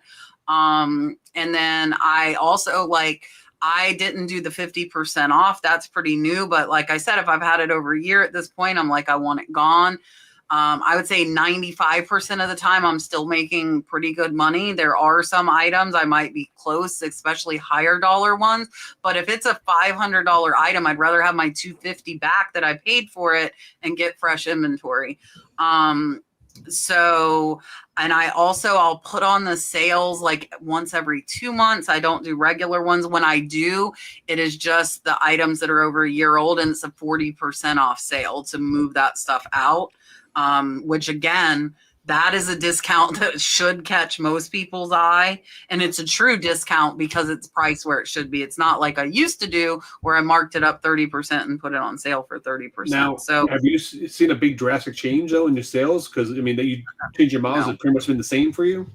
Yeah. Okay. Yeah. Interesting. I haven't really noticed much of a change. I do think I sell more things on offers since I increased to like the 30 and 50%, because I used to do 20% for like 3 to 6 months, and I just capped it and do 3 months to a year, 30%. So I have seen more with that. And that's what trying to get our sell-through rate up. But we have such a mix of high sell-through and slow sell-through from buying lots, that it's still, kind of like my sell-through rate sucks. Like there's no other way to say it. My sell-through rate sucks. You're taking the good with the bad when you buy out big lots. You're not just cherry picking through it. But what about you guys, Justin? Yeah, I mean, the biggest thing I did was, it was probably 3 or 4 or 5, maybe 5 years ago, just did standard promoted listings at 2%. It was 1% was the minimum then, but they upped that to 2%. And, pretty much overnight, it doubled my sales. It wasn't quite overnight, but it was within a week. And now, anywhere from 48 to 52% of my sales are from promoted listings now. I spend about, last year, I do this part-time. So, keep that as a frame of reference, but I sold about, I think it was 82,000 gross on eBay last year, and about 42,000 of that came from promoted listings, and I spent $800 to promote those. And a lot of those, would they have sold without promoting? Yes, of course, but they would have sold a lot slower. And so to me, that's a great trade-off, and I haven't felt the need to increase from 2%. It just feels like a sweet spot for me, and it works out just fine. And people, they scoff at the idea sometimes of paying eBay more money money, more in fees. The way I look at it is, if I'm selling something for $100 and a buyer's like, hey, I'll give you $98 for that. Are you going to take that deal? And almost all the time I would take that deal, 2% off. That's what you're doing with a 2% promotion. You're giving a 2% discount. The money goes to eBay, not to the buyer or not to you. But it's just, to me, it's a no-brainer, and it's effective. It's an effective way to increase your sales. And the higher you promote, the more likely you're going to increase sales. But again, it comes down to what kind of seller you are, what type of inventory you sell, how much you care about moving inventory quickly. Like, I have a pretty big area for my inventory. It's an unfinished basement. I'll sit on things for years, literally years. I just sold I can't remember the artist, but I just sold a signed print that I've had for over 3 years. And I just never drop the prices. I very rarely go back. And for me, like, it's more of a volume game for me. I don't want to spend a lot of time micromanaging my inventory. I want to put it up once and forget about it. And when it sells, I want to ship it out, and that's kind of my process. And so it works for me, but it may not work for you. And that's been the biggest change that I've made. And I really haven't experimented with a whole lot of stuff beyond that. I love your answer because you said I don't micromanage my product. I am the exact opposite. So I started reselling on YouTube 4 years ago, and I listened to the advice everybody told me, like, you have to have a regular sale. You have to have some things there for everybody. You have to, and like, so I listened to the advice, right? And I kept realizing, oh, my sales aren't doing so good. They aren't doing so good. They aren't doing so good. So I just started playing around with more what I was doing. And then I realized, you're at capacity. Why are you working every weekend plus every week? And what I have found works for me literally goes against the advice people have told me. I just pay attention to the results. So now I do highly curated sales with beautiful themes. They become kind of a little social event in my community. And I do them sporadically when my personal life isn't busy. And what ends up happening, like this Friday, I will have what we're calling the Black and White Friday sale. And we're having highly curated antique items that are black and white, and it's fun. And I'm selling with another reseller, Antique Agenda. People love watching our videos where we antique together, and it just becomes a little bit of an event. And I do way better in a sale like that where I'm micromanaging my product 100% than if I were to just like grab something that's kitsch, grab something that's antique, grab something. Here's a sale this week. Like I'm kind of playing with the experience of the sale. And mind you, I have different goals and a different advantage than some people have when they're selling too. A lot of people don't have the luxury that I have on my platform the way I do that. Love it, man. But both great answers. I like Justin's your perspective of, would you take $2 less for an item? Absolutely. Like, that's a good way to look at it. And I always tell people, if I own a brick and mortar store, would you spend more money on advertising, get more customers into your front door? The answer is always going to be absolutely, because it'll increase your sales. So why aren't you doing more stuff to your eBay store? Why aren't you running, messing around with your promotions? Why aren't you trying to do sales? I would tell you, for me, I try to run sales a couple times a month, and I do not get a lot of sales when I run my sales. But I use that as a tool to send out higher offers. So if I run a 10 or 15% off sale, I do that strategically, because then if I get someone to bite, they may buy a couple items there. But when those sales end, I send them a message saying, hey, here's your one last chance. Here's an extra 10% or something like that. Maybe I'll send an offer for 25% off.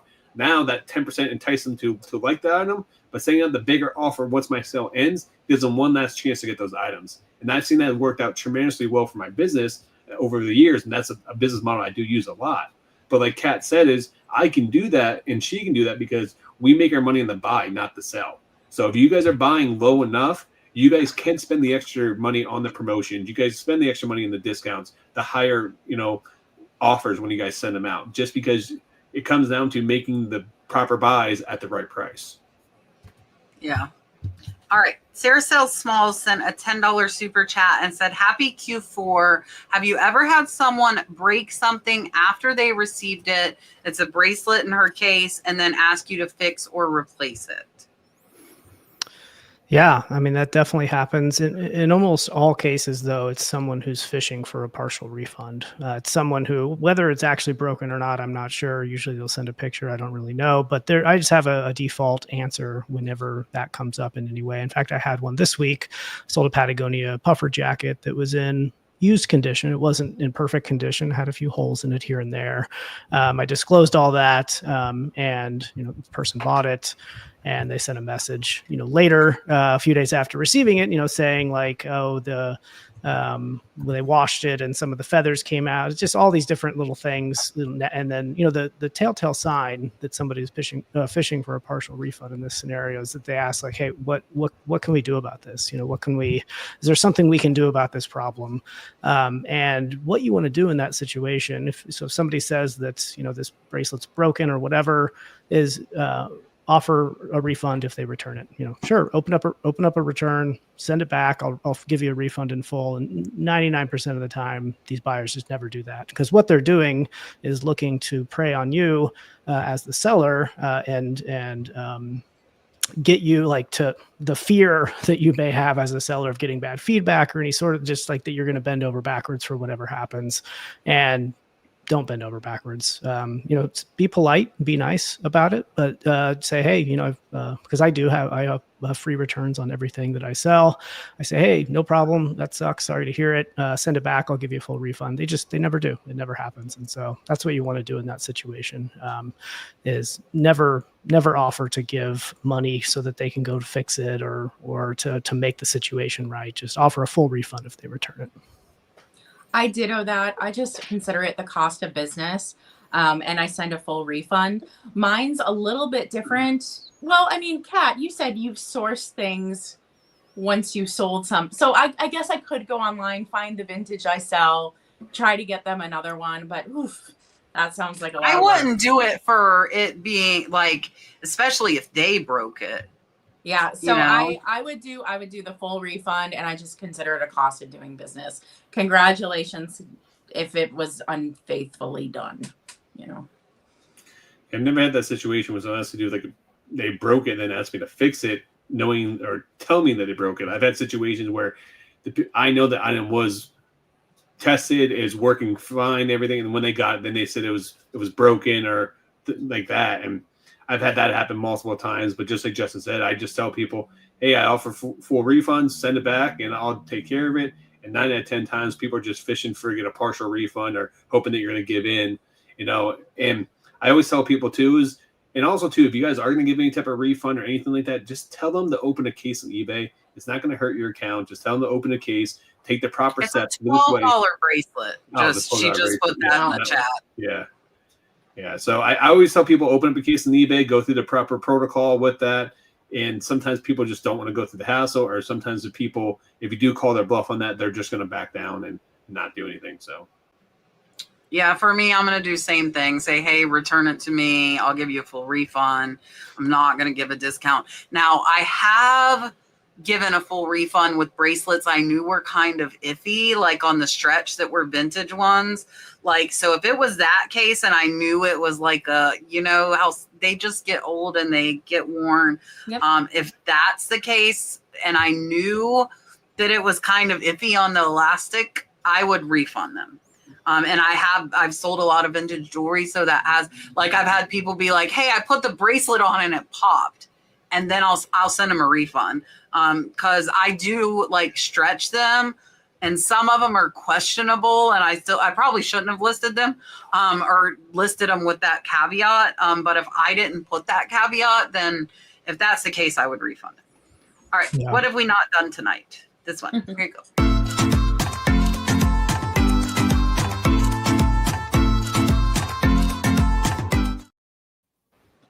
Dun, dun, dun. I think we have another super chat. Super chat. Where did it go? There it is, Miss Elena. She probably wants, I lied. I said I was going to give the kitty cat and I didn't. Okay, Elena loves her kitty cat. So here you go. You get kitty cat.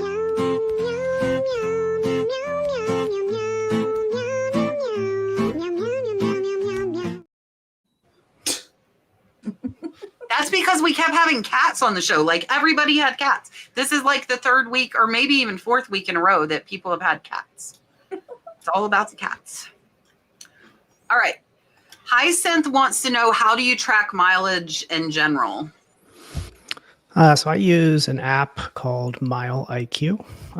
There's other competitors out there, but that's the one I happen to use. It's really handy. So it just goes on your phone, Android or iOS, I'm sure, and it detects when you're moving in a car. It detects when you stop moving, and usually when you transition from driving to walking, it'll then pop up a notification saying like, hey, is this a business drive or a personal drive, and you just quickly categorize it like that. Or if you have an Apple Watch as well, like mine just pops up on my watch as I'm walking into a thrift store. It says, was that a business drive or a personal drive? I click business, and that's it. It's done. And so it's a very quick process. And then at the end of the month, I just go through and take all the mileage that I've logged through Mile IQ, and I bring it over to my general business expense tracking inside Flipwise, and just add it to that so that it's a part of all my business expenses there. So I just use that app to do it in real time, and then I store it later for tax purposes. It's a really sweet app. I just learned something. I'm writing that down because every year I have the best intentions and I'm like, I'm going to track my mileage, and it never fails. I get to like April, May, and then like I look back at my records and I'm like, oh my God, you just like totally stopped doing this. So thank you for the tip. Yep, same thing. Mile IQ. It's probably the best app out there for it. I mean, there is other apps, but that's what a lot of resellers do use. Yeah, so I was using Mile IQ, and then we bought our truck for the business, and we found it was better to do expenses. So I stopped doing mileage.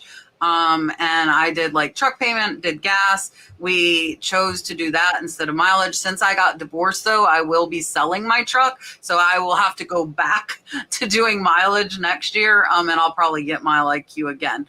So right now I still have the truck, so I'm going to keep doing it the way I was doing it. But you can only do mileage or gas and expenses. You cannot do both. So like if you do mileage, you cannot deduct like your tires on your vehicle and things like that.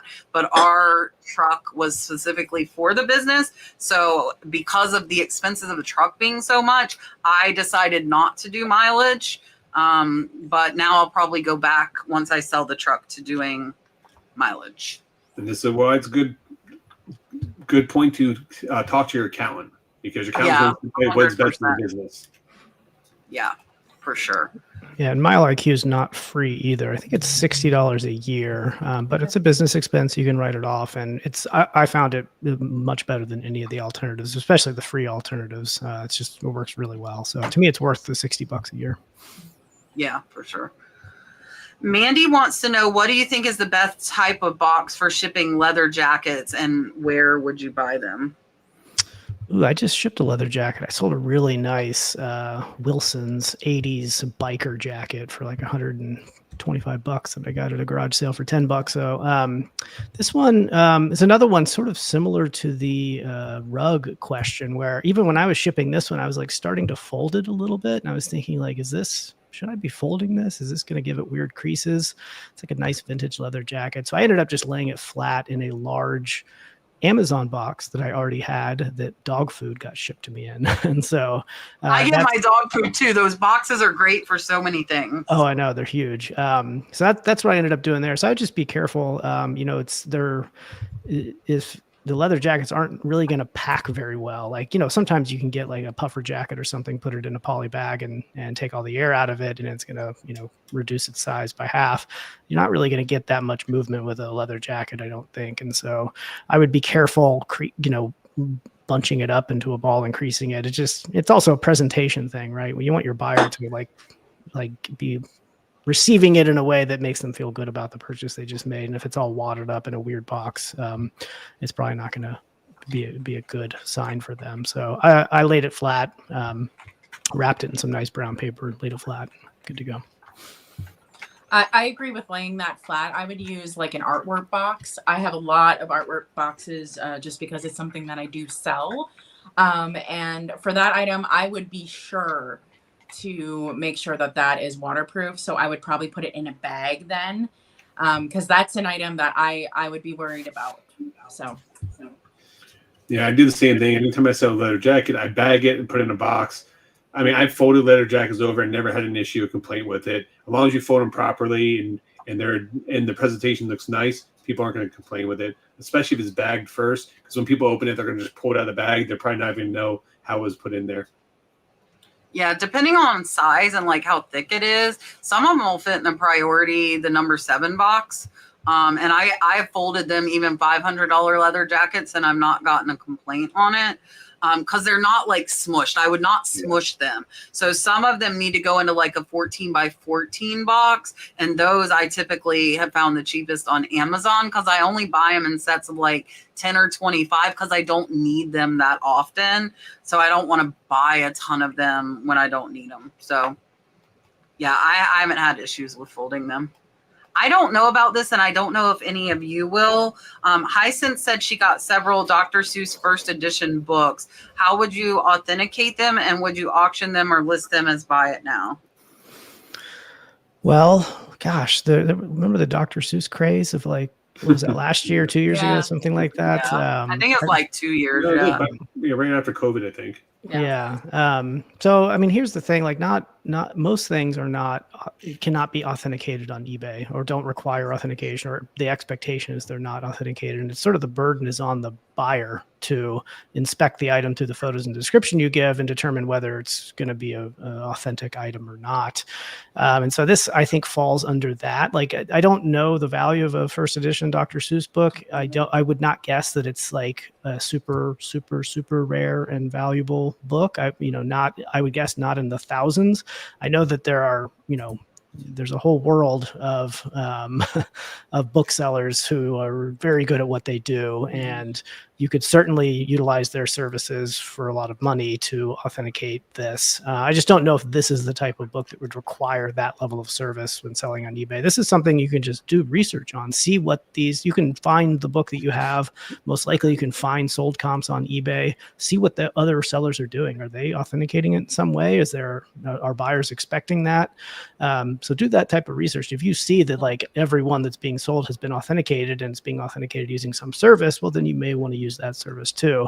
My guess is that this is not going to be the case. In terms of auctions or buy it nows, you really want to use buy it nows for almost everything that you sell. The times when you do want to use an auction instead of a buy it now is if the item kind of meets three conditions. One is that it has very high demand, meaning there's a lot of people out there who want this item. If there's not, you're not going to have any sort of like bidding war happening if there's not a lot of people out there that want this item. So you want to look and see what are the sold comps showing. There needs to be hundreds of sold comps probably for it to be worth using an auction. It also needs to have it needs to have high demand, low supply, right? So if there's like hundreds of them listed for buy it now, and you try to auction it, it's just not going to make much sense, because people want to buy stuff and they want to buy it now. They don't want to get into a bidding war for something that they could just go buy right away. And the third is that the market value is hard to determine. So if you just don't know what it's worth, you probably want to run it as an auction if the supply is low and the demand is high. If you do know what it's worth, then you want to sell it for what it's worth, because if you run an auction, then you run the risk of getting less for it than it is actually worth. So those rules aren't perfect. There are exceptions for those rules. There are certain things where you do want to run an auction, but a lot of people think, because that's the way eBay used to work, everything was an auction. And so a lot of new sellers come on the platform and think that's still how you sell stuff on eBay, is by using auctions. The reality is the vast majority of items are going to sell for way less than they would if you used to buy it now. It's a great way as a reseller to get items cheap by preying on sellers who don't know that they shouldn't be auctioning things, and you can get things really cheap to buy and then resell on eBay. But as a savvy reseller, don't use auctions, use buy it nows for almost everything. Yeah. I just have experience with antique books, so it's not quite the same ball game. There are, like you said, amazing sellers, book resellers that know their stuff. You can always message somebody, ask a question, just, be kind. But the only thing I really know about first editions is be careful. You can have a first edition and it can still have some numbers in it. And it means the something run of the first edition. And I only know that because I used to work for the Minnesota Book Awards. So a first edition isn't technically a first edition sometimes. But yeah, look at comps. If you really think it needs to be authenticated, follow your gut, you know? Yeah. So I've sold a lot of first editions on eBay. You guys know I have a big background in grading like video games and grading VHS and grading a bunch of things like that. And a lot of it I taught myself. And a good way you guys can do this, and this is a good way you guys want to learn about like first editions, or if you get something you think is really valuable. So what I would do is first off, I go to eBay, type in Dr. Seuss, the book that you have, first edition, and then go to sold comps, search from highest to lowest. Because the ones that are selling the highest for the most amount of money, you want to study their pictures, their titles, and look at the little nuances with those books. And when you open the book, inside there, it's going to say the publisher. So you want to look at the publisher's name. You want to look at the print, first edition, wherever they're putting in that book is going to be a good starting point for you. And then compare it to the other listings on there. Condition is going to play a big factor in those as well. I would say a lot of times there was a huge, as they were talking about earlier, there was a huge push for Dr. Seuss book because at one point in time during cancel culture, when we were canceling everything out there, Dr. Seuss got thrown in that list. I think for like 6 books, had some racial imagery or something like that. That was eBay took those off. I think eBay bins. I think it was 6 books at that point in time. I know people in the chat were asking what would happen if you listed one of those books. eBay will give you one of these. Slap on the wrist. You just would say you can't list this on there. Do not go and relist an item if you ever get taken down.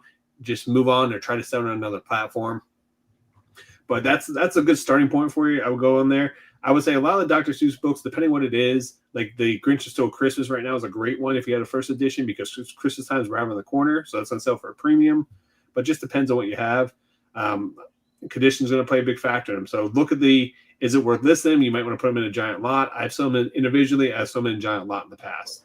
So it's just really going to come down to what you actually have and the condition they're in.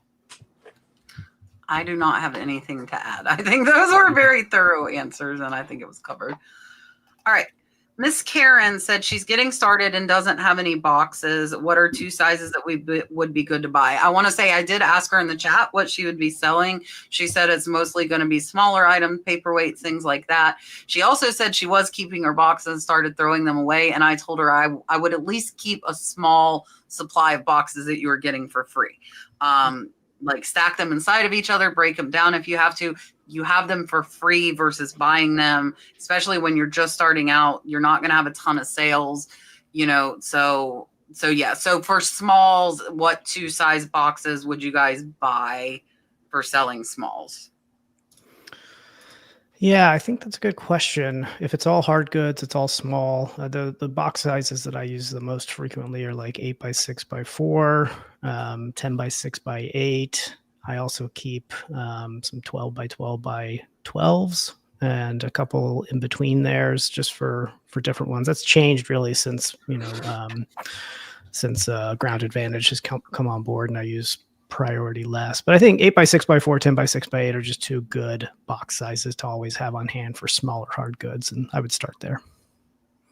I keep 8x8x8 or 9x9x9 always around.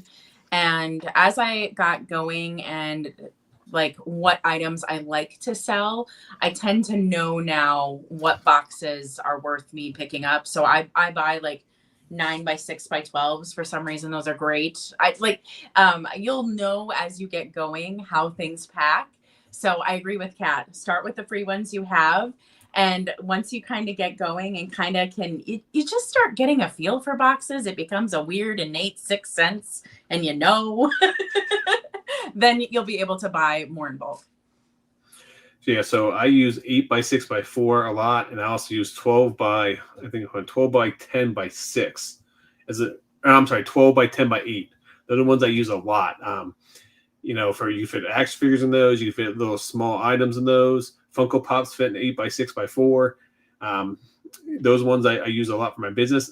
I would say also too, if you're starting out, tell your friends and tell your neighbors that you do sell on eBay and ask them to save your boxes for you. I can't tell you. My next door neighbor found out I sell on eBay, and he literally saves me all of his wife's Amazon boxes right now. It has a big pile in his garage say, hey, Rod, you want these boxes? And then he opens his garage and he has like 15 boxes there for me. So I just take them when I can. But it's important. Tell your neighbors what you do. You don't really have to go out and buy boxes right off the bat because you can get a lot for free. But I will tell you, you want to have certain sizes on hand if you do sell something. Worst case scenario, if you guys are in a pinch, go to Walmart. Walmart has a ton of boxes. They have 12 by 10 by 8s. They do smaller sizes. They have 12 by 12 by 12. They even have a bigger size, things like 14 by 12 by 8 or 14 by 12 by 10. So it's a good place to get if you're in a bind. Yeah, so as far as 2 boxes for me to buy, I use 8 by 8 by 8. So I'm going to echo that one with everybody. And I also use the 8 by 6 by 4. Those are probably our top 2 for smaller items. All right. I think just one of us needs to answer this. Justin, can you confirm what dings would impact an account? She, I know, had like, and I don't know the answer to this. Do you know if you have a failed authentication? Is that a ding against your account? I don't know. I've never had a failed authentication. Fortunately, I don't think so, but I don't know. I think they just send it back to you and you can't sell it. They send it back to you. It's not a ding at that point in time. I think if you have multiple or a lot of them, then it becomes a ding. But when I had it happen to me before, it was because also too, the item can be real, but if the box or if you don't describe anything like damage, like the box has a crease on it or something like that, but the item can be real. If you didn't disclose that in your listing, they'll kick it back too. So little nuances like that you gotta be careful with. Yeah, I think the main things you want to be careful of is shipping late. That's if you do that consistently, eBay will not like it. You'll start to rank lower in your seller rankings, and your stuff will no longer show up favorably in search because of that. Canceling orders is another big no-no. So shipping late, canceling, and then if eBay tells you not to sell something, like don't try to sell it anyway. Sometimes you'll be selling something and they'll say, hey, you can't sell this, and they'll take it down. And then you go on eBay and you see a bunch of other people selling it and you're like, why can't I sell it? Why can't I do it? But just don't, your business is bigger than just one sale. So just set that thing aside, sell it locally, do something, redonate it or whatever. Don't try to sell it again. Those are the big things. There's other reasons why, you might get a ding on your account as well, like Vero takedowns, if you get too many of those. But the main ones you need to really focus on is shipping on time, not canceling orders, and not selling things that eBay has told you not to sell. I would also add too, if you have a case ever open against you, make sure that you resolve that case. Do not let eBay step in. Yeah, don't let eBay enforce it or force the case. That will hurt your accounts big time. Yeah, that's what I was going to say too. All right, Michael wants to know if he can mail tennis shoes in a poly mailer. I just sold some New Balance. They're just like generic New Balance shoes this week. And I was thinking, I couldn't find a good box for it. And I was thinking, like, would they care if I just wrap this in some bubble wrap and put it in a poly bag? I didn't end up doing that. I just put it in a box. But I think that if they're just like, I don't know, not special shoes, if you're selling like high-end Jordans or something, definitely box those things. But I don't know. The thing about these types of questions is like, it could be that 95% of buyers don't care. But 5% do, and you just can't predict which type of buyer you're selling to. And so you want to sort of default to doing, the best for everyone, because you can't. So I would encourage you to ship it in a box. If you can't, and you just can't find one, and all you have is a poly mailer, you'd probably be okay. Most buyers aren't going to care, but especially if the shoes are just somewhat not special. But I would still recommend a box. I would still make your poly mailer pass the shake test.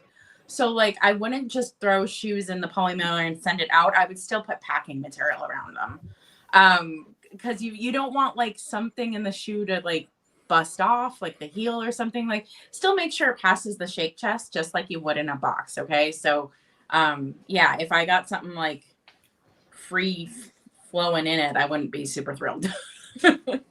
If they're high-end shoes, they're going in a box. If they're low-end shoes, I'm putting them in a poly mailer and just send them out. I've done it 50 times and never once had an issue, knock on wood. But if it's like a pair of Vans or just a pair of like regular New Balances, something's like $20-$30. Yeah. Throw it in a poly bag and just ship it out. All right, Rod, you talked me into it. Next time I'm going to do that. Let's do it. I that's exactly what we do as well. Yeah. Under $50, it's going in a poly, as long as it's not something crazy, and then everything else is. All right, guys. It's 9:55, so we did not get to all the questions tonight. I apologize.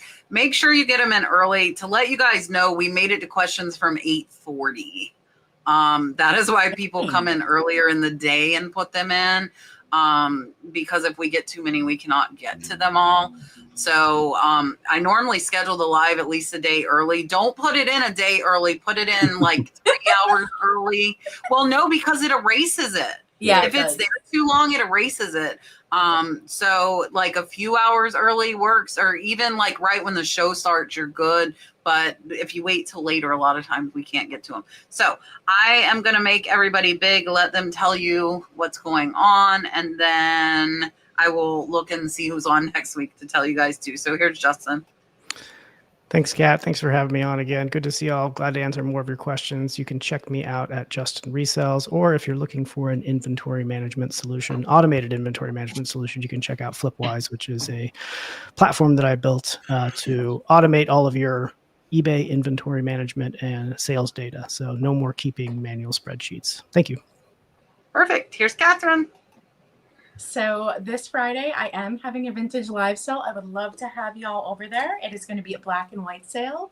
We got vintage jewelry, Christmas tree, and then we're also doing a veterans lot of personal photos and such. All these are World War II era, and donations from, or the price paid for this one is going to a veterans veterans charity of the buyer's choice. So come on over, see how a live sale works. It's just something a little different if you haven't checked those out before. So we'd love to have you over there, and we have a pretty good time. Perfect. Rod? Well, you guys can find me at Picking and Punching. I dropped a new video a couple days ago on my massive, huge Disney buy. Go check it out. I got like 400 pins. I got 150 like vintage and Y2K and modern Disney shirts, which I'll be running on Whatnot tomorrow night, guys, at 7 p.m. I'll put about 40 or 50 shirts up there. Everything's gonna be like $3 to $5. Start them out cheap, give you guys some deals to come hang out. I'll be dropping a new video on my Picking and Punching cards channel this week, and Flipping Punching will probably be on Wednesday or Thursday. So. And Rod is almost to 20,000 subscribers. So awesome. If you have not yet, definitely subscribe to Rod. And next week, Troy from Mountain Man Treasures. He has not been on in a while. He is amazing. As well as Keith from Vintage Sports Flips. That's who we're going to have next week. I have a high dollar what sold coming out tomorrow. And then I don't remember what the heck I researched. Oh, Christmas sweaters. It's going to be so fun. Christmas sweaters for Friday's research video. So I love that one's a fun one. So definitely keep an eye out for those. Again, if you haven't joined the channel membership, this Thursday is eBay listing reviews. I do it second Thursday of every month, and it's for $1.99 and up. And then we will have live sourcing at some point this weekend. Some point. I appreciate all of you guys. We could not do it without you. Justin, Katherine, thank you for coming on. Rod, Thanks for having he me. came back. He left, but he came back. So thank you guys, and we will see you guys next week. We are here every Tuesday at 8 p.m. Eastern. Bye, guys. Bye.